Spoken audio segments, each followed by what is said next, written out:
כל מדינה את הכתב שלה, זה התקן. עכשיו אדם בעצם, הכתיבה שלו, סטיית התקן, בעצם אומר כמה הוא קונפורמי וכמה הוא ייחודי. לכן כתב שהוא מאוד מאוד יפה ומאוד מסודר, וואו, זה כתב יפה, בעצם זה אדם שהוא מה? בעצם מדחיק את הרגשות? כן, שלא נותן להם ביטוי, שבעצם הוא אדם קונפורמי. נגיד כתבים רוסיים וכתבים רומנים, ששם יש המון תקן, שם הכתבים מאוד קרובים לתקן. לכן נגיד רופא, נגיד הוא כתב מאוד ייחודי, מאוד מיוחד, וזה למה? כי בעצם הייחודיות שלו, זה הסטייה מהתקן. לכן כתב שהוא מאוד מאוד קרוב לתקן, זה אדם עם פרסונה. זה אדם שחשוב לו מה חושבים עליו, שחשוב לו להיות בסדר, שבעצם לא נותן מספיק מקום לייחודיות שלו. וזה שמתפרע עם הכתב שלו, אז זה יכול להיות לכל מיני כיוונים, זה יכול להיות אימפולסיביות, פרות זה כבר אימפולסיביות.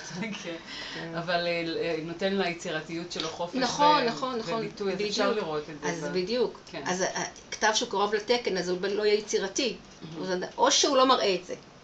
וטוב, בעצם על ידי הכתב את יכולה להבין מהן התכונות של אותו אדם. בעצם מה שאני בעצם עושה בהכוונה תעסוקתית, זה לראות מה החוזקות של האדם. כשאני מאמינה שצריך לעבוד על החוזקות. מה זה חוזקות? חוזקות מה התכונות שלו, כן, מה הכישורים שלו. מה סגנון חשיבה, האם חשיבה אנליטית או חשיבה אסוציאטיבית, אוסף נתונים, האם הוא חושב יצירתי, יש לו יכולת הבחנה בין ניכר וטפל, יכולת ארגונית, תפקוד. ולפי זה בעצם את יכולה לכוון אותו לכיוון, גם לקראת לימודים וגם לקראת עבודה? כן, בעיקר. זאת אומרת, זה בעצם מה שאני עושה. זאת אומרת שבעצם אני אומרת, אנשים באים אחרי שסיימו תואר ראשון, תואר שני, ואז באים, אופס, זה לא מתאים לי. כי בעצם, לפעמים הבחירות הן על רקע סביבתי. כי בבית חושבים, כן, לפעמים זה או לדוגמה... או כי החבר, ואז נוח כזה ללכת ללמוד ביחד. כן, או שלפעמים, תראי, נגיד אדם רוצה ללמוד רפואה, ואז אין לו פסיכומטרי. ואז הוא מתפשר, ואז הפשרה היא דוגמה, ראי דוגמה. בא לה מישהי, היה כתב שמיד ראיתי שבן אדם של תקשורת. ואז היא באה ואמרה לי, תשמעי, וזה, אני למדתי 3 שנים ואני לא מרוצה ולא טוב לי ולא כיף לי ומה קורה וזה.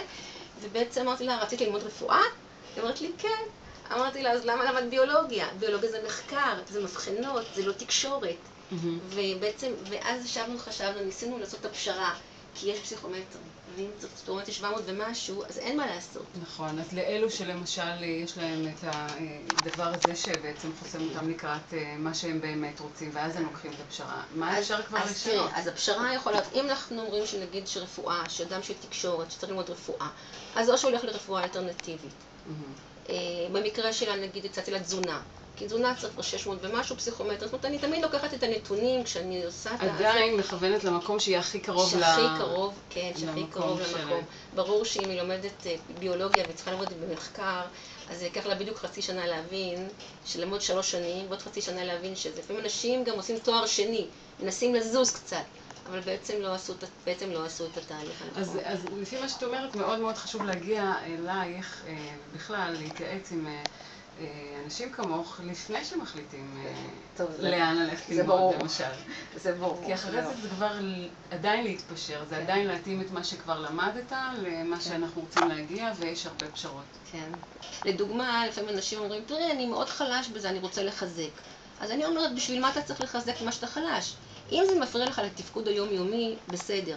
אבל איך ללמוד ניהול, כשאתה לא בטיפוס של ניהול, אז בשביל מה? נכון. זאת אומרת, אנשים כאילו אומרים, אני רוצה לחזק, מה לעשות בשביל לחזק? אני אומרת לו, פשוט תוותר. בוא תלך. יש כאלו שאחרי שלמדו כבר תואר, פשוט מזיזה אותם ב-180 מעלות? אני משתדלת, קודם כל אני עושה שיחה. אני אף פעם לא מחליטה. ברור. אני עושה שיחה, אני מנסה לראות לאן אפשר ללכת. אני מנסה לזוז עם מה שיש. אני לא אומרת לאדם, תשמע, זרוק את כל מה שעשית. אני מנסה עם מה שיש, לזוז כמה שאפשר לתוך התחום הנכון והמתאים לו.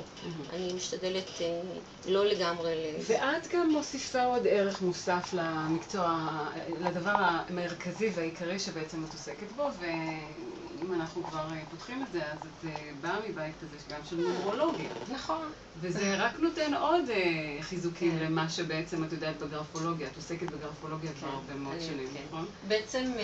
בעצם הגרפולוגיה מדברת על חוזקות. מה החוזקות, מה הכישורים, מה התפקוד, מה יחסי האנוש, מדברת על אמינות. והשילוב שאת ככה רמזת עליו זה בעצם הנומרולוגיה.